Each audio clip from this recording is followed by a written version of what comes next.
ప్రభునేసుక్రీస్తు నామములో మీ అందరికీ వందనాలు. Praise the Lord. అందరూ బాగున్నారు కదండి. మీ అందరి కొరకు అనుదినము మేము ప్రార్థన చేస్తున్నాం, అందరూ బాగుండాలని. అలాగే ఈ ఉదయకాల సమయంలో దేవుని యొక్క వాక్యాన్ని చదువుకుందాం. 84వ కీర్తన 4వ వచనం. నీ మందిరమునందు నివసించువారు ధన్యులు, వారు నిత్యము నిన్ను స్తుతించుదురు. ఆమేన్. ఈ అద్భుతమైన కీర్తనను కొరాహు కుమారులు రచించారు.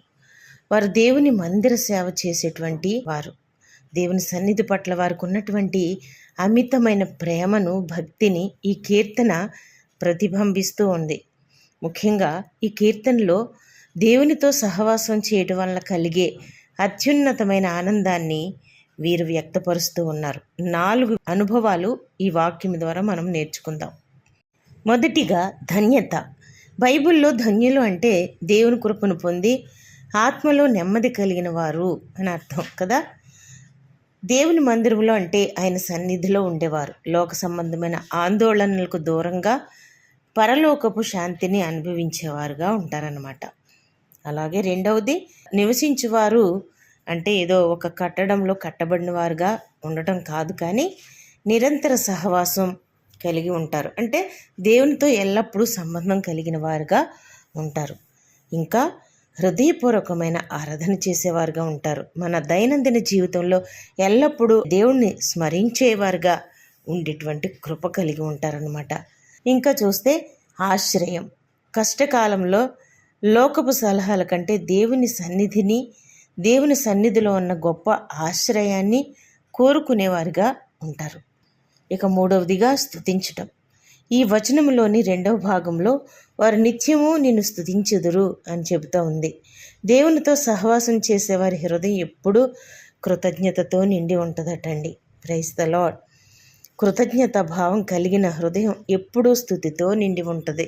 అందుకే హృదయం నిండిన దానిని బట్టి నోరు మాట్లాడుతుంది అని వాక్యం చెప్తుంది కదా. కృతజ్ఞతతో హృదయం నిండినప్పుడు నోరు కూడా దేవుని స్తుతిస్తూనే ఉంటుంది. Praise the Lord.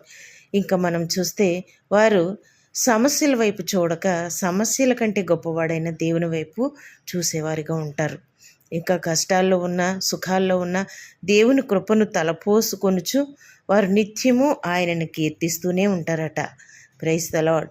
ఇక 4వ విషయానికి వస్తే, పాత నిబంధన కాలంలో మందిరం అంటే ఒక భౌతిక కట్టడం, కానీ ఇప్పుడు మన హృదయమే దేవుని నివసించే ఆలయము అని వాక్యం చెబుతుంది కదా క్రొత్త నిబంధన. కాబట్టి మనం ఎక్కడ ఉన్నా మన హృదయంలో దేవునికి చోటు ఇచ్చినప్పుడు మనం ఆయన మందిరంలో నివసించినట్లే. లోకంలో ఎన్ని సౌకర్యాలు ఉన్నా దేవుని సన్నిధిలో దొరికే శాంతికి ఏది సాటి రాదు. మనం ఆయనలో నివసించినప్పుడు మన హృదయం నిత్యము స్తుతితో నిండి ఉంటుందని మనకి అనుభవపూర్వకంగా అర్థమవుతుంది. కాబట్టి అదే స్థితిని కలిగి ఉన్న వాళ్ళు నిజంగా నిజమైన ధన్యత కలిగిన వారుగా ఉంటారు. అందుకే దేవుని సన్నిధిని ప్రేమించినటువంటి కోరాహు కుమారుల గురించి ఇంత చక్కగా మరి మనం మాట్లాడుకోగలుగుతున్నాం. ఎందుకంటే దేవుని పక్షమున నిలిచి వారు దేవుని మందిర ఆవరణములలో నివసించడం వల్ల కలిగే ఆనందాన్ని వాళ్ళు హృదయపూర్వకంగా వ్యక్తపరుస్తూ ఉన్నారు. మనము కూడా దేవుని సన్నిధిని ప్రేమించి ధన్యులుగా దేవుని సన్నిధిలో నివసించి ఆయన ఆశ్రయం పొంది ఆయన స్తుతిస్తూ కృతజ్ఞతాపూర్వకమైనటువంటి హృదయం కలిగిన వారుగా మన నోరు ఆయన్ను స్తుతించే విధంగా యెహోవా ఫలం అర్పించే వారముగా మనం ఎల్లప్పుడూ ఉండాలి.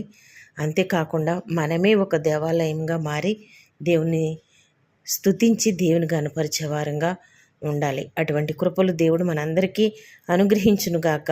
ప్రార్థన. మహాపరిశుద్ధుడు అని మా ప్రియ పరలోకపు తండ్రి, నీ పవిత్రమైన పుణ్యపాదాలకు స్తోత్రాలు. ఈ ఉదయకాల సమయం మాకు ఇచ్చినందుకు వందనాలు. ఈ రోజంతా నీ కాపుదల భద్రత మాకు దయచేయండి. మా ప్రియులందరినీ ఆశీర్వదించండి. నాయన, ఎగ్జామ్స్ రాసిన బిడ్డలు ఫస్ట్ ర్యాంక్లో పాస్ అవ్వడానికి సహాయం చేయండి. మరి ఎగ్జామ్స్ రాస్తున్న బిడ్డలకు మీరు తోడుండి వాళ్ళు కూడా full out of full marks తెచ్చుకోవడానికి సహాయం చేయండి.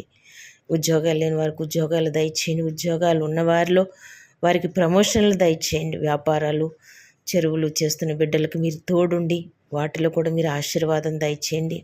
ప్రయాణంలో రాకపోకల్లో నీ కాపుదల భద్రత దయచేయండి. ముఖ్యంగా రోగులు బలహీనులుగా ఉన్న వారిని ముట్టి స్వస్థపరచండి. అన్ని విషయాల్లో మేలు చేసి మహిమ పొందమని ఈ దినపు ఆశీర్వాదాలు అందరిపైన కుమ్మరించమని యేసు పరిశుద్ధ నామమున ప్రార్థించి వేడుచున్నాం ప్రియ పరలోకపు తండ్రి. ఆమేన్. Praise the lord.